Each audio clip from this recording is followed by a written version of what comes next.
प्रत्येक ठिकाणी जाऊन स्टंट करायचं काम ओमराजेंनी सुरू केले।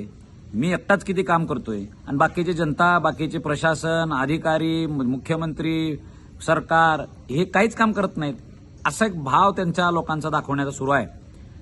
मुख्यमंत्री आले, कुणी मंत्री आला की आपल्या कार्यकर्त्यांना शेतकरी म्हणून पुढे धाडायचं आणि त्यांच्यावर टीका करून टाकायची, ही पद्धत सुरू केलेली आहे ओमराजेंनी आणि सगळ्यांना बदनाम करायचं। मी एकटाच किती शहाणा आहे असं दाखवण्याचा प्रयत्न काल ओमराजे करायला लागलेले आहेत। त्या वास्तविक पाहता त्या जिल्हाधिकाऱ्यांचं तुळजाभवानी मंदिर समितीचा अध्यक्ष म्हणून तुळजापूरला सुद्धा जाणं काम आहे, ते गेले। पूर्ण जिल्ह्यात आम्ही सुद्धा बघतोय ना, तो जिल्हाधिकारी बिचारा सगळीकडची व्यवस्था करायला लागलाय।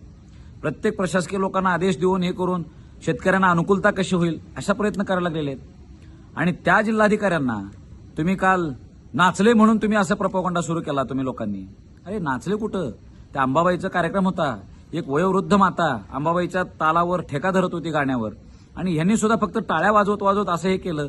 याचा अर्थ ते काही कुठं बारीवर जाऊन नाचालेत का डिस्कोमध्ये जाऊन नाचालेत काय? हा काय प्रकार लागलाय? अरे प्रशासनाचं मनोबल जर खच्ची झालं तर शेतकऱ्यांपर्यंत मदत कोण पोहोचवणार? शेतकऱ्यांना जाऊन पंचनामे कोण करणार? तुम्ही या प्रत्येक खालच्या लोकांना परिणाम काय होईल तुम्ही बघताय का? या लोकांना, प्रशासकीय अधिकाऱ्यांना शेतकरी काम करू देतील भडकून?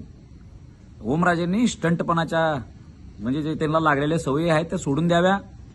प्रत्येक वेळेस कोणाच्या तरी अंगावर धावून जायचं, कोणाला तर शिवराळ भाषा वापरायची, आणि मीच किती एकटा आक्रमक आहे आणि शहाणा आहे हे दाखवायचं। 10% तुम्ही जे गोळा केलाय टेंडरमध्ये, त्या 10% 5-5% आतापर्यंत गोळा केलेला तुम्ही जरा वाटा ना लोकांमध्ये, आहे का दानत?